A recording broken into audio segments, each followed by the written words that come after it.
Good morning 7th class बेटा, आपके S7 complete हो गए हैं। अब हम SA2 के लिए देख लेते हैं कौन कौन से चैप्टर हमारे इस SA2 में कवर अप होंगे। 6th chapter, 7th chapter, 8th chapter, 9th, 10th, 11th, 13th, 14th और 17th। ठीक है, टोटल 9 चैप्टर्स हैं, जिसमें से चैप्टर 6, चैप्टर 7, चैप्टर 8, चैप्टर 9 ये आपके UT3 में आएंगे 4 चैप्टर। ठीक है, बाकी 5 चैप्टर्स जो बच गए हैं वो UT4 में आएंगे। मैंने आपको UT3 का सिलेबस भी बता दिया, UT4 का भी और SA2 का भी। ठीक है, तो बच्चे नोट कर लेंगे। टोटल 9 चैप्टर्स हमारे रहते हैं SA2 के लिए, जिसमें से 4 चैप्टर हमारे UT3 में आएंगे और बाकी 5 चैप्टर हमारे UT4 में आएंगे। ठीक है, तो इसमें जो सबसे पहला चैप्टर हमारा है वो है एल्जेब्रिक एक्सप्रेशन वाला चैप्टर, जो हम करने वाले हैं स्टार्ट। ठीक है, 6th चैप्टर हमारा एल्जेब्रिक एक्सप्रेशन वाला। इस चैप्टर के अंदर जो हम देखने वाले हैं कि कांस्टेंट किसे कहते हैं, वेरिएबल किसे कहते हैं एल्जेब्रिक एक्सप्रेशन के अंदर।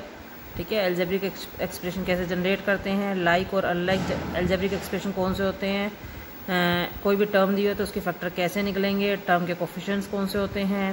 ठीक है, कितने टाइप की हो सकती है, एडिशन, सब्ट्रैक्शन, मल्टीप्लिकेशन कैसे करेंगे, ये सारे टॉपिक हम इस चैप्टर में कवर अप करेंगे।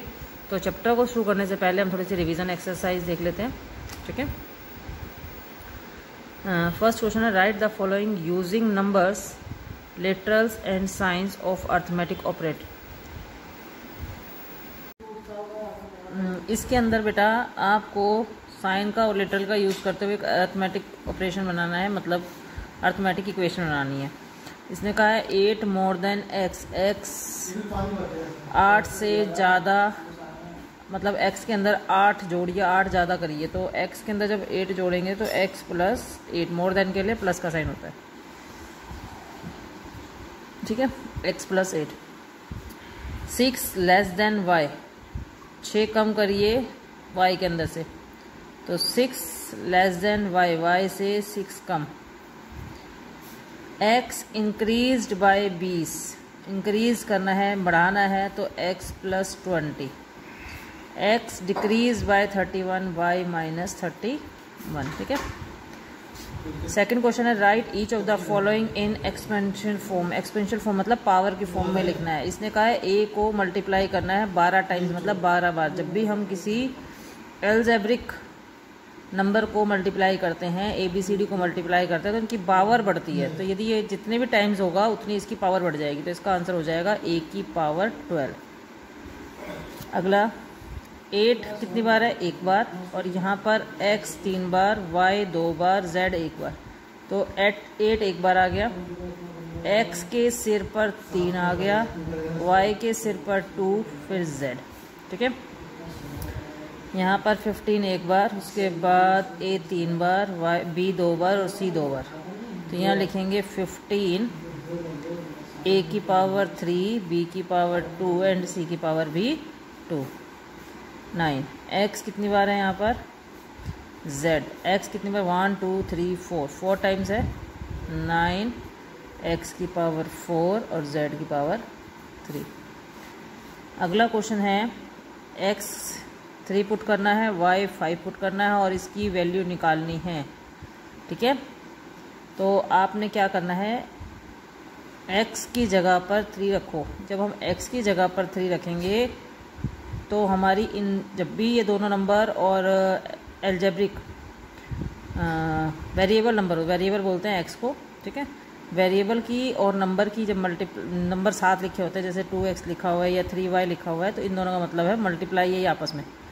तो x की जब वैल्यू पुट करेंगे तो 2 के साथ वो मल्टीप्लाई होगा। इसी तरह y की वैल्यू पुट करेंगे तो 3 के साथ मल्टीप्लाई होगा। ठीक है, देखते हैं कैसे करेंगे क्वेश्चन। देखो, put x equal to 3 and y equal to 5, ये क्वेश्चन दी हुई है। अब जब x की वैल्यू पुट करेंगे तो मैंने ब्रैकेट में पुट कर दिया -3 एज इट इज़, फिर y की जगह पर 5, फिर प्लस 5। तो 2 की 3 के साथ मल्टीप्लाई करोगे 6, 3 5 15, 5 एज इट इज़। 6 और 5 11 हो गया, -15। अपोजिट साइन हो गए, सब्ट्रैक्ट होगा, कितना आ जाएगा, -4। x/3 प्लस 10/y, x ऊपर है और 3 नीचे है, तो x की वैल्यू ऊपर आ गई, 3 नीचे आ गया, प्लस इसी तरीके से 10 ऊपर है और y नीचे आ जाएगा। ठीक है, 3 से 3 कट करेगा 1 पर, 5 की टेबल में 10 2 पर, तो 1 + 2 3 हो गया। सी पार्ट देखेंगे 21x, x की जगह पर 3 + 10, y की जगह पर 5 - 20। 21 की 3 से मल्टीप्लाई करो 63, 5 की 10 से करोगे 50 - 20। इन दोनों को जब ऐड करेंगे 113 - 20, 93 आ गया। ठीक है। Fourth question, find the value of the following expression. A की वैल्यू 3 पुट करनी है और बी की वैल्यू 4। एज इट इज़ जैसे ये क्वेश्चन किया था उसी तरीके से ये क्वेश्चन करेंगे। ए की वैल्यू 3 पुट कर दी, बी की वैल्यू 4, तो 3 + 4 7 आ गया। ए बी का मतलब इन दोनों की मल्टीप्लाई करनी है, जब 3 और 4 रखेंगे तो मल्टीप्लाई करके 12 आ गया। अब इस क्वेश्चन में देखेंगे ए 2 बार है, तो ए के सिर पर जब भी हम ए की वैल्यू रखेंगे तो 2 लगाएंगे into B.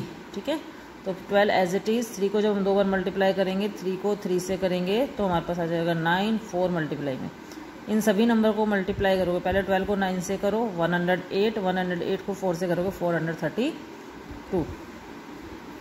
a² + b² + 2ab, a 2 bar, b 2 बार, और यहाँ पर a और b की मल्टीप्लाई। a के सिर पर 2 आ गया, b की पावर भी 2 हो गई, 2 × 3 × 4, a और b की वैल्यू पुट कर दी। ठीक है, 3 का स्क्वायर का मतलब है 3 को 3 से ही मल्टीप्लाई करनी है तो 9 आ गया, 4 को 4 से ही करना है 16 आ गया, 2 3 जा 6, 6 4 जा 24। इन सभी नंबर को ऐड करेंगे तो 49। पार्ट देखेंगे 3ab - 4b + 9, यहाँ पर a और b की मल्टीप्लाई कर दी, -4 × b की मल्टीप्लाई कर दी, +9, 3 3 जा 9, 4 जा 36, -4 की 4 से की 16 + 9, 36 और 9 ऐड करोगे कितना आ जाएगा 45 में से 20 घटाओगे तो 16 घटाओगे तो 29। ठीक है। एफ पार्ट देखेंगे a + 6b / 4a - 2b। ऊपर हमने a की वैल्यू पुट करनी है और 6 की मल्टीप्लाई के साथ b रखना है। नीचे हमने 4 की a के साथ मल्टीप्लाई करनी है और 2 के साथ b की मल्टीप्लाई करनी है। ठीक है, 6 4 जा 24, 4 3 जा 12, 2 4 जा 8, 3 + 24 हो जाएगा 27, 12 में से 8 सब्ट्रैक्ट करेंगे तो 4। ठीक है। If the present age of Ritika in x year, Ritika की प्रेजेंट एज जो है वो x ईयर है, तो आपको डिफरेंट क्वेश्चन दिए गए हैं, उनके आंसर बताने हैं। हर एज 3 ईयर एगो, 3 साल पहले उसकी एज क्या होगी, x - 3 हो जाएगी। हर एज 5 ईयर फ्रॉम नाउ, अब से 5 साल बाद x + 5 हो जाएगी। If her mother age is 4 times her age, इसकी एज का 4 टाइम्स है तो x से यदि 4 टाइम्स है तो इसकी मदर की एज हो जाएगी 4x। ठीक है, ये देखें इस तरीके से। ठीक है, तीनों क्वेश्चंस मैंने इसमें कर दिए। अब आपको थोड़ी सी इंट्रोडक्शन बताएंगे कि कांस्टेंट और वेरिएबल्स क्या होते हैं। ध्यान से सुनना, कांस्टेंट और वेरिएबल्स आपको 2 वर्ड्स आपको बार बार देखने को मिलेंगे। क्या होते हैं? The letter which are used to represent और रिप्लेस नंबर। किसी भी नंबर की जगह पर या किसी भी नंबर को रिप्रेजेंट करने के लिए कोई आप लेटर यूज़ कर रहे हो, लेटर मतलब ABCD यूज़ कर रहे हो, तो उसे लिटरल कहते हैं या वेरिएबल्स कहते हैं। ध्यान से सुनो, यदि आप ABCD XY कुछ भी आप यूज़ कर रहे हो किसी भी नंबर को रिप्लेस करने के लिए या रिप्रेजेंट करने के लिए, जिस भी नंबर के साथ आपका कोई भी लेटर यूज़ होता है तो उसे लिटरल या वेरिएबल्स कहते हैं। ठीक है। अब दूसरी तरफ यदि एक कांस्टेंट क्या होता है, एक फिक्स्ड न्यूमेरिक वैल्यू होती है जिसके साथ कोई भी लेटर यूज़ नहीं होता, वो इंडिविजुअल होता है। ठीक है, कोई भी न्यूमेरिक वैल्यू जैसे 5 लिखा है, -5 कुछ भी लिखा हुआ है नंबर की फॉर्म में, तो उसे कांस्टेंट कहेंगे। यदि उसके साथ वेरिएबल नहीं है तो वो कांस्टेंट कहलाएगा। ठीक है, दैट इज क्लियर। एक एग्जाम्पल दिया, the diameter d of a circle with radius r is given the formula. आपके पास डायमीटर निकालने का फार्मूला है, d डायमीटर होता है हमेशा रेडियस का डबल, वेयर d और r वेरिएबल्स है और 2 कांस्टेंट है। ठीक है, कॉन्सोनेंट है। ठीक है। एल्जेब्रिक एक्सप्रेशन क्या होता है, ए combination of constant and A variables. जब कॉन्सोनेंट्स और वेरिएबल्स कंबाइंड हो जाते हैं, कनेक्ट हो जाते हैं बाय सम और all of 4 fundamental operations, 4 fundamental operation का यूज़ करते हुए, प्लस माइनस मल्टीप्लाई और डिवाइड, इनका यूज़ करते हुए कॉन्सोनेंट और वेरिएबल्स इकट्ठे हो जाते हैं, उसे बोलते हैं एल्जेब्रिक एक्सप्रेशन। ठीक है, जैसे 5x + 15, देखो यहाँ पर कॉन्सोनेंट भी हो गया और वेरिएबल्स भी हो गए और साइन भी हो गया, तो सब चीज़ इकट्ठी हो गई, तो इसमें ये हमारे पास क्या कहलाएगी, अलजेब्रिक इक्वेशन। ठीक है, टर्म्स आ गई आपके पास। टर्म्स क्या होती है, ए कॉन्सोनेंट, ए वेरिएबल और a combination of consonant and variables connected with the operations of multiplication और division is called a term. या तो अकेला कॉन्सोनेंट हो सकता है, वेरिएबल्स हो सकता है, या वेरिएबल और कॉन्सोनेंट मिलाकर जो भी ऑपरेशंस बनते हैं या तो मल्टीप्लाई डिवाइड करके, वो सब टर्म कहलाती हैं। जैसे 6x माइनस 4xy, ये पूरी एक इक्वेशन है, एक्सप्रेशन है, इसके अंदर 6 और x की मल्टीप्लाई हो गई, 4xy की मल्टीप्लाई हो गई, तो ये दोनों टर्म हो गई, दो टर्म हो गई इसके पास। ठीक है, फैक्टर्स कैसे करते हैं, फैक्टर्स का मतलब इंडिविजुअल जो टर्म होगी ना, जो भी टर्म होगी, ये जो टर्म है इनको अलग अलग पार्ट में डिवाइड करना। तो यदि हम देखें कि इस टर्म में किस किस की मल्टीप्लाई है, 6 और x की, तो ये इसके फैक्टर हो जाएंगे। इसमें किसकी मल्टीप्लाई है, 4 की, x की और y की, तो ये इसके फैक्टर हो जाएंगे। ठीक है, कोफिशिएंट का मतलब होता है one of these factor may be numerical और may be algebraic, they contain. देखो, कोफिशिएंट का मतलब है जिसका भी आप कोफिशिएंट पूछते हो उसके साथ वाली वैल्यू। ठीक है, उसके साथ वाली वैल्यू, जैसे मैंने यहाँ पर पूछा x स्क्वायर y का कोफिशिएंट क्या होगा, उसके साथ में क्या नंबर लिखा, तो 9। मैंने पूछा खाली y का कोफिशिएंट क्या होगा, तो 9x स्क्वायर। ठीक है, उसके साथ वाली वैल्यू जो होती है। लाइक और अनलाइक टर्म्स, जब आपकी लिटरेलर फैक्टर्स जो होते हैं, वेरिएबल्स फैक्टर्स जो होते हैं, वो सेम आ जाएं तो उसे लाइक टर्म्स कहते हैं। जैसे 4x है, माइनस 12x है, x है, इन सब का जो ये वेरिएबल पार्ट है, x वाला जो पार्ट है ये सेम है, तो ये लाइक टर्म्स हो गई। अगले वाले में देखो 15xy स्क्वायर, xy स्क्वायर है, xy स्क्वायर है, xy स्क्वायर, तो ये लाइक टर्म्स हो गई। ठीक है, यदि ये फैक्टर्स अलग अलग आ जाएं, लिटरल फैक्टर्स अलग अलग आ जाए, तो ये अनलाइक टर्म्स हो जाएगी। जैसे यहाँ पर इसके साथ तो x आ गया, बट इसके साथ y आ गया, इसके साथ xy आ गया, तो ये अनलाइक टर्म्स हो गई। ठीक है, आगे आता है अलजेब्रिक एक्सप्रेशन के टाइप कौन कौन से होते हैं। ये 4 टाइप्स की मेनली होती है। मोनोमियल, जिसमें केवल एक ही टर्म होती है, केवल एक टर्म मोनोमियल में होती है। बाइनोमियल में 2 टर्म्स होती हैं। ट्राइनोमियल में 3 टर्म्स होती हैं। और पॉलिनोमियल में 2 या 2 से ज़्यादा जितनी भी टर्म्स होंगी उसको हम पॉलिनोमियल भी कह सकते हैं। 2 वाले को भी कह सकते हैं, 3 वाले को, 4 वाले को, 5 वाले को, इन सबको हम पॉलिनोमियल कह सकते हैं। जिसमें 2 या 2 से ज़्यादा टर्म्स होती है उसे पॉलिनोमियल कहते हैं। ठीक है, और लाइट ओपन कर, राइट। अब एक्सरसाइज 6.2 देख लेते हैं। Right the algebraic expression using variable भी यूज़ करने हैं, कॉन्स्टेंट भी यूज़ करने हैं, और अरिथमेटिक ऑपरेशंस का भी यूज़ करते हुए एक अलजेब्रिक एक्सप्रेशन बनाना है। अलजेब्रिक ऑपरेशन मतलब प्लस माइनस मल्टीप्लाई जो भी है आपने करना है। 1/4 of sum P and Q, P and Q का सम करना, पहले P और Q का सम कर दिया, उसका 1/4 का मतलब है इसके साथ मल्टीप्लाई कर दो 1/4। ठीक है, नंबर x स्क्वायर्ड, x का तो स्क्वायर करना है, ऐड करना है टू 12y, x का स्क्वायर करके उसमें ऐड करना है 12y। x का जब स्क्वायर करेंगे तो इसकी पावर 2 हो जाएगी और उसमें ऐड कर दो 12y। ठीक है, the number p multiplied by difference x and y, x और y का तो डिफरेंस कर दो, कर दिया। इसको मल्टीप्लाई करना है p से, तो p से इसकी मल्टीप्लाई कर दी, ब्रैकेट लगा दी, इसका मतलब मल्टीप्लाई हो गई। ठीक है, प्रोडक्ट l एंड m, इनकी तो प्रोडक्ट करनी है। सब्ट्रैक्ट फ्रॉम 20, फ्रॉम वाला वर्ड पहले लिखना है, तो 20 तो पहले आ गया, सब्ट्रैक्ट भी हो गया। प्रोडक्ट किसकी करनी है, lm की, तो यहाँ पर हो गया lm। Sum of number p and q का सम करना है, इनको तो जोड़ना है। सब्ट्रैक्ट फ्रॉम देयर प्रोडक्ट, इनकी प्रोडक्ट भी करनी है, प्रोडक्ट करनी है, सब्ट्रैक्ट करनी है। फ्रॉम प्रोडक्ट के साथ है तो p q के साथ माइनस। अब क्या करना है, इनका सम, तो ब्रैकेट लगाकर p प्लस q आ जाएगा। प्रोडक्ट ऑफ नंबर विद 8 के साथ जो है मल्टीप्लाई करना है मोर देन अनदर नंबर, कोई और नंबर लेना। Product of A number with 8 more than another number. इस क्वेश्चन में आपको नंबर नहीं बताया है, कोई भी नंबर के साथ 8 की मल्टीप्लाई करनी है। सपोज करो हम वो नंबर x ले लें, हमने इसकी जगह पर x ले लिया। मोर देन अनदर नंबर हमारा y हो गया, कोई नंबर नहीं दिया हुआ ना, तो x को 8 के साथ मल्टीप्लाई करोगे तो 8x हो जाएगा, और उसमें मोर देन का मतलब प्लस y। ठीक है, identify the term and their factor in the following using tree diagram. Tree diagram बनाकर इसकी टर्म भी बतानी है और इनके फैक्टर्स भी बताने हैं। ठीक है, देखो ट्री डायग्राम इस तरीके से बनता है।